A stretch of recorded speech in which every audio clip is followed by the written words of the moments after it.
इंसानों की तारीख की सबसे बड़ी सैर, 7 आसमानों की सैर, अल इसरा वल Meraj. You believe that Muhammad went to heaven on a winged horse? Yes, I believe in God. शब मेराज में सिदरतुल मुंतहा। अस्सलाम वालेकुम, welcome back to my another reaction video. Guys, आज हम बात करने वाले हैं हज़रत मोहम्मद सल्लल्लाहु अलैहि वसल्लम की जो मेराज का वाक़या है, इसके ऊपर आज हम एक वीडियो रिएक्शन करने वाले हैं। मक्का से कैसे मस्जिद अक्सा में पहुंचा था, जो कौन कौन सी नबी से इनकी मुलाकात हुई थी। बहुत इंटरेस्ट होने वाली ये वीडियो इंशाल्लाह। तो आप गुजारिश है कि मेरे साथ जुड़ी रहें, इसी तरह इंशाल्लाह मैं आपको रिएक्शन वीडियो देते जाऊँगा। तो बिना वेस्ट के टाइम चलते हैं अपने मौजू की तरफ। इंसानों की तारीख की सबसे बड़ी सैर, 7 आसमानों की सैर, अल इसरा वल Meraj. You believe that Muhammad went to heaven on a winged horse? Yes, I believe in God. शब मेराज में सिदरतुल मुंतहा। ये इतना अजीम सफर मक्का में रसूलुल्लाह सल्लल्लाहु अलैहि वसल्लम की जिंदगी के सबसे मुश्किल और सख्त टाइम में हुआ। पहले आप सल्लल्लाहु अलैहि वसल्लम का बाइकआउट किया गया, फिर आप सल्लल्लाहु अलैहि वसल्लम के दिल के सबसे करीब लोग हजरत अबू तालिब और हजरत खदीजा रज़ियल्लाहु ताला अन्हा की वफात, फिर ताइफ में आप सल्लल्लाहु अलैहि वसल्लम को इतने पत्थरों से मारा गया कि जूते खून से भर गए। एंड टू टॉप दैट, मक्का में आप सल्लल्लाहु अलैहि वसल्लम की सिटीजनशिप भी खत्म कर दी गई। और जब आप सल्लल्लाहु अलैहि वसल्लम मक्का में किसी और की पनाह में रह रहे थे, अल्लाह ने इसी सबसे मुश्किल टाइम आप सल्लल्लाहु अलैहि वसल्लम को इंसानों की तारीख की सबसे बड़ी सैर कराई, 7 आसमानों की सैर। A journey like none before. ये 7 आसमानों का सफर नबूवत के 11वें साल में हुआ, विच मीन्स ऑलमोस्ट बिल्कुल मिडल में। और ये सफर रसूलुल्लाह सल्लल्लाहु अलैहि वसल्लम की जिंदगी का टर्निंग पॉइंट था। 7 आसमानों के इस सफर से पहले आप सल्लल्लाहु अलैहि वसल्लम मक्का में बहुत सख्त जिंदगी गुजार रहे थे, लेकिन इस सफर के डायरेक्ट बाद आप सल्लल्लाहु अलैहि वसल्लम ने मदीना हिजरत फरमाई, जहां एक नई रियासत के लीडर और बादशाह के तौर पर उनकी जिंदगी बिल्कुल बदल गई। एक दिन मक्का में आधी रात को जिब्राईल अलैहिस्सलाम आप सल्लल्लाहु अलैहि वसल्लम को बुराक पर मक्का से जेरूसलम बैतुल मुकद्दस की तरफ ले गए। ये बुराक नाम बर्क से निकला है, जिसका मतलब है लाइटनिंग, और हो सकता है इसका ये नाम इसकी लाइटनिंग स्पीड की वजह से इसको मिला हो। बैतुल मुकद्दस में आप सल्लल्लाहु अलैहि वसल्लम ने सारे पैगंबरों की इमामत की, और वहां से जिब्राईल अलैहिस्सलाम के साथ आप सल्लल्लाहु अलैहि वसल्लम पहले आसमान की तरफ रवाना हुए। पहले आसमान का दरवाजा इनके लिए खोला गया, और ये दरवाजा हमारे दरवाजों जैसा नहीं था। पहले आसमान में आप सल्लल्लाहु अलैहि वसल्लम की मुलाकात आदम अलैहिस्सलाम से हुई। उनकी राइट साइड पर जन्नत के लोग और उनके लेफ्ट साइड पर जहन्नुम में लोग थे। आदम अलैहिस्सलाम यूनिवर्स के पहले इंसान और दुनिया के सारे इंसान इन्हीं की औलाद हैं, और आदम अलैहिस्सलाम का जिक्र कुरान में 25 दफा हुआ है। आप सल्लल्लाहु अलैहि वसल्लम ने उन्हें सलाम किया, उन्होंने सलाम का जवाब दिया, और आप सल्लल्लाहु अलैहि वसल्लम दूसरे आसमान की तरफ रवाना हुए। वहां उनकी मुलाकात ईसा और याह्या अलैहिस्सलाम से हुई। ईसा और याह्या अलैहिस्सलाम एक दूसरे के कजिन्स थे, जिन्हें क्रिश्चियनिटी में जीसस और जॉन द बैप्टिस्ट कहा जाता है। ये दोनों पैगंबर आज से 2000 साल पहले रोमन एम्पायर के स्टेट फलस्तीन में पैदा हुए, और इन दोनों कजिन्स की जिंदगी बहुत ही मुश्किल हालत में गुजरी। हजरत याह्या अलैहिस्सलाम को एक जालिम हुक्मरान ने शहीद कर दिया, और इनकी शहादत को आज भी लोग करबला में इमाम हुसैन की शहादत से कंपेयर करते हैं। इनके कजन ईसा अलैहिस्सलाम के साथ भी यही होने वाला था, लेकिन अल्लाह ने आखिरी टाइम उन्हें दुनिया से उठा लिया। कुरान में याह्या अलैहिस्सलाम का जिक्र 5 दफा हुआ है, और हजरत ईसा अलैहिस्सलाम का जिक्र 25 मरतबा हुआ है। आप सल्लल्लाहु अलैहि वसल्लम ने इन्हें सलाम किया, उन्होंने सलाम का जवाब दिया, और आप सल्लल्लाहु अलैहि वसल्लम तीसरे आसमान की तरफ रवाना हुए। वहां उनकी मुलाकात यूसुफ अलैहिस्सलाम से हुई। यूसुफ अलैहिस्सलाम आज से ऑलमोस्ट 3600 साल पहले फलस्तीन में पैदा हुए, एंड वी ऑल नो कि कैसे वो वहां से इजिप्ट, जो उस जमाने का सुपर पावर था, उसके वाइस रॉय मतलब बादशाह के बाद सबसे ताकतवर वजीर बने। ये ऐसे था कि आज कोई यूके का प्राइम मिनिस्टर बने।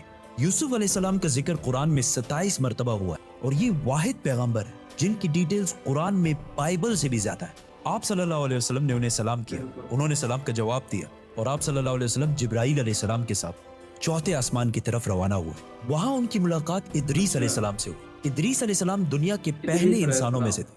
आदम अलैहिस्सलाम और शीत अलैहिस्सलाम के बाद इदरीस अलैहिस्सलाम को इंसानों का तीसरा नबी माना जाता है, और दुनिया में सबसे पहले जुल्म के खिलाफ जिहाद इन्होंने ही किया था।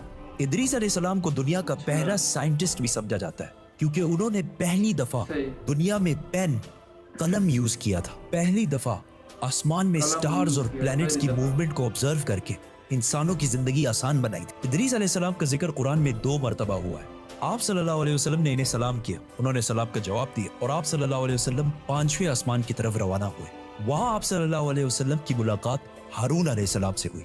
جب موسیٰ علیہ السلام پیغمبر بنے تو انہوں نے اللہ سے دعا کی کہ میرے بھائی ہارون کو بھی میرے اس مشن میں شامل کریں, تو اس طرح ہارون علیہ السلام بھی پیغمبر بنے. موسیٰ علیہ السلام نے ہارون علیہ السلام کو صرف اس لیے چوز نہیں کیا کہ وہ ان کے بھائی تھے, بلکہ اس لیے کیونکہ ہارون علیہ السلام بنی اسرائیل کے سب سے بڑے اسکالرز میں سے تھے. موسیٰ علیہ السلام بچپن سے فرعون کے گھر میں پلے بڑے تھے, جس کی وجہ سے انہیں بنی اسرائیل کی کتابوں اور اسکرپچرز کا اتنا علم نہیں تھا. تو انہیں ایک ایسے شخص کی ضرورت تھی جس کے پاس ان ساری چیزوں کا علم ہو, اور وہ تھے ہارون علیہ السلام. اور آج تک یہودیوں میں سب سے زیادہ اسکالرز ہارون علیہ السلام کی اولاد میں سے ہیں, جس کی وجہ سے ہارون علیہ السلام کی اولاد کو یہودیوں میں ایک اسپیشل سٹیٹس حاصل ہے, جس طرح اسلام میں سیدوں کو حاصل ہے.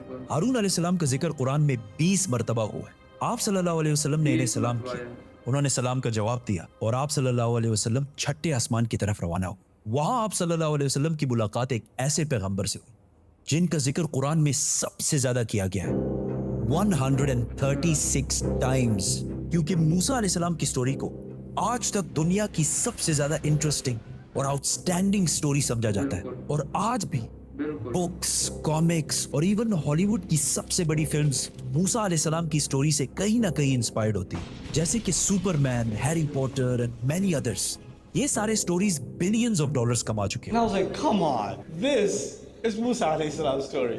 ہوا ایسے کہ جب یوسف علیہ السلام مصر کے پرائم منسٹر بنے تو انہوں نے اپنے 11 بھائیوں کو بھی ایجپٹ میں آباد کیا, اور کافی جنریشنز تک وہ ادھر ہی رہے, اور آہستہ آہستہ وہ ایجپٹ کے سب سے اسٹرانگ اور رچ کمیونٹی بنے ایز یوزول. لیکن یہ دیکھ کر مصر کے لوگ ان سے ڈرنے لگے اور انہوں نے بنی اسرائیل پر ظلم کرنا شروع کیا, اور آخر سارے یہودیوں کو غلام بنا دیا, اور بنی اسرائیل مصر والوں کے 400 سال تک غلام رہے, جس میں انہوں نے ان پر بہت ظلم کیے. آخر 400 سال بعد موسیٰ علیہ السلام کے ذریعے اللہ نے بنی اسرائیل کو فرعون کی غلامی سے نکال دیا. وہاں سے آپ صلی اللہ علیہ وسلم 7ویں اور آخری آسمان پہنچے, جہاں ان کی ملاقات ان کی great great great grand father سے ہوئی, حضرت ابراہیم علیہ السلام. پچھلے ہزاروں سال سے دنیا کے سب سے بڑے ریلیجنز ابراہیمک ریلیجنز رہے ہیں, اور آج بھی دنیا کی 60% آبادی انہی ابراہیمک ریلیجنز کو فالو کرتی ہے. اور ہر دن 5 وقت کی نمازوں میں مسلمان ابراہیم علیہ السلام کے لیے اسپیشل دعا کرتے ہیں. اس کے بعد آپ صلی اللہ علیہ وسلم سدرۃ المنتہا کے پاس پہنچے.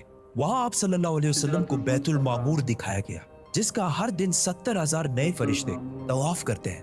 سدرۃ المنتہا آخری باؤنڈری ہے, وہ آخری حد ہے, مخلوق کوئی اس سے آگے نہیں جا سکتی. لیکن رسول اللہ صلی اللہ علیہ وسلم کو اجازت تھی, اسی لیے وہ جبرائیل علیہ السلام کو چھوڑ کر اکیلے آگے بڑھے اور اللہ کے دربار میں حاضر ہوئے. آپ صلی اللہ علیہ وسلم سے بعد میں صحابہ نے پوچھا کہ کیا آپ نے اندر اللہ کو دیکھا؟ تو آپ صلی اللہ علیہ وسلم نے کہا کہ میں کیسے دیکھتا, وہاں نور, لائٹ کا پردہ تھا. یہاں اس اتنے عظیم سفر کا اصلی مقصد ظاہر ہوا. یہاں اسلام کا سب سے بڑا حکم مسلمانوں پر فرض ہوا, نماز, جو پچھلے 1400 سال سے پوری دنیا کے کونے کونے میں ادا ہو رہی ہے. اس سے پہلے نماز فرض نہیں ہوئی کیونکہ مکہ میں مسجد بنانا امپاسبل تھا. لیکن آسمانوں کے اس سفر کے بعد مسلمانوں نے مدینہ کی طرف ہجرت کی اور وہاں اسلام کی پہلی مسجد بنائی, اور اسی نماز کی وجہ سے مدینہ میں ایک ایسی ڈسپلنڈ اور مضبوط کمیونٹی بنی جس نے آگے جا کے کچھ ہی سالوں میں رومن اور پرشین امپائر, 2 بڑی سپر پاورز کو فتح کر لیا. اس وقت آپ صلی اللہ علیہ وسلم پر 50 نمازیں فرض ہوئی. جیسے ہی آپ صلی اللہ علیہ وسلم وہاں سے روانہ ہوئے, ان کی ملاقات موسیٰ علیہ السلام سے ہوئی. موسیٰ علیہ السلام نے ان سے کہا کہ آپ کی امت 50 نمازیں کبھی بھی ادا نہیں کر سکتی, تو آپ اللہ کے دربار میں واپس جائیں اور ان سے اسے کم کرنے کی ریکویسٹ کر. صحیح بخاری میں ہے کہ رسول اللہ صلی اللہ علیہ وسلم واپس گئے اور اللہ سے ریکویسٹ کی, جس پر اللہ نے نمازیں 50 سے کم کر کے 40 کر دی. آپ صلی اللہ علیہ وسلم واپس موسیٰ علیہ السلام کے پاس گئے تو انہوں نے کہا کہ 40 بھی امپاسبل ہے, واپس جا کر اللہ سے ریکویسٹ کریں کہ وہ 40 سے بھی کم کریں. اور اس طرح تھوڑا آنا جانا چلتا رہا اور آخر نمازیں 5 پر فکس ہوئی. لیکن موسیٰ علیہ السلام نے پھر آپ صلی اللہ علیہ وسلم کو کہا کہ آپ کی امت 5 نمازیں بھی دن میں ادا نہیں کر سکتی. لیکن آپ صلی اللہ علیہ وسلم نے کہا کہ اس کے بعد اللہ سے نمازیں اور کم کرنے میں مجھے شرم آتی, میں 5 نمازوں پر راضی ہوں. آپ صلی اللہ علیہ وسلم کو اس سفر میں جنت, دوزخ اور گنہگار لوگوں کی سزائیں سب دکھائی گئی. آخر آپ صلی اللہ علیہ وسلم جیروسلم واپس بیت المقدس پہنچے اور وہاں سے واپس مکہ کی طرف روانہ ہوئے. راستے میں انہیں ایک قافلہ دیکھا جن کا ایک اونٹ ان سے بھاگ گیا تھا.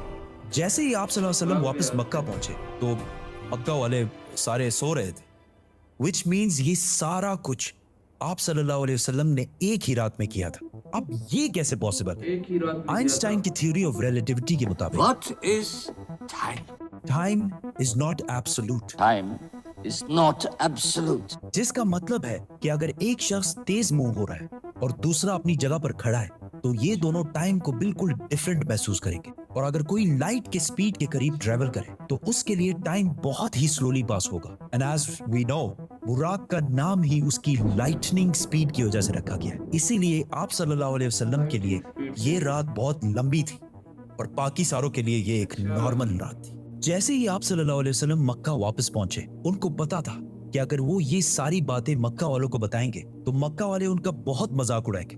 लेकिन आप सल्लल्लाहु अलैहि वसल्लम ने सारों को क्लियरली कंप्लीट स्टोरी सुना दी, जिसकी वजह से मक्का वालों ने उनका बहुत मजाक उड़ाया और आप सल्लल्लाहु अलैहि वसल्लम से बैतुल मुक़द्दस के बारे में क्वेश्चंस पूछने लगे, क्योंकि उनको पता था कि इससे पहले आप सल्लल्लाहु अलैहि वसल्लम बैतुल मुक़द्दस कभी भी नहीं गए। लेकिन उसी टाइम आप सल्लल्लाहु अलैहि वसल्लम की मेमोरी को और स्ट्रॉन्ग करने के लिए अल्लाह ने बैतुल मुक़द्दस को आप सल्लल्लाहु अलैहि वसल्लम के सामने पेश किया, इसी तरह जिस तरह आप इस टाइम ये वीडियो देख रहे हैं। मक्का वाले आप सल्लल्लाहु अलैहि वसल्लम से बैतुल मुक़द्दस के बारे में पूछते रहे और आप सल्लल्लाहु अलैहि वसल्लम उनके हर बात का जवाब देते रहे, जिससे वो सारे बिल्कुल शॉक हो गए।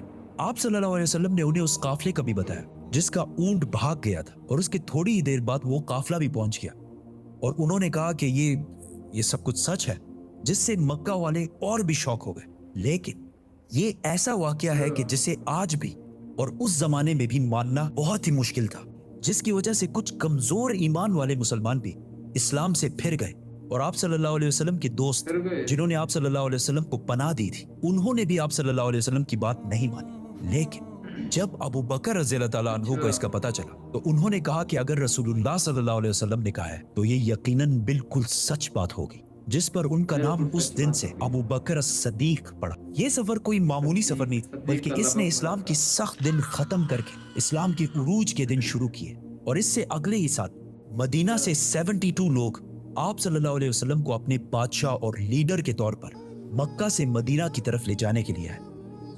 सब्सक्राइब। तो दोस्तों, यही था आज हमारा वीडियो जो हमने शब मेराज की वाक़या आपको दिखाया, रिएक्शन किया पूरा। आप दोस्तों से गुजारिश है कि मेरे चैनल को लाइक और सब्सक्राइब लाजमी कर देना, मज़ीद इसी तरह का रिएक्शन वीडियो देखते जाएं। तब तक के लिए अल्लाह हाफ़िज़, मिलते हैं अगली वीडियो की तरफ।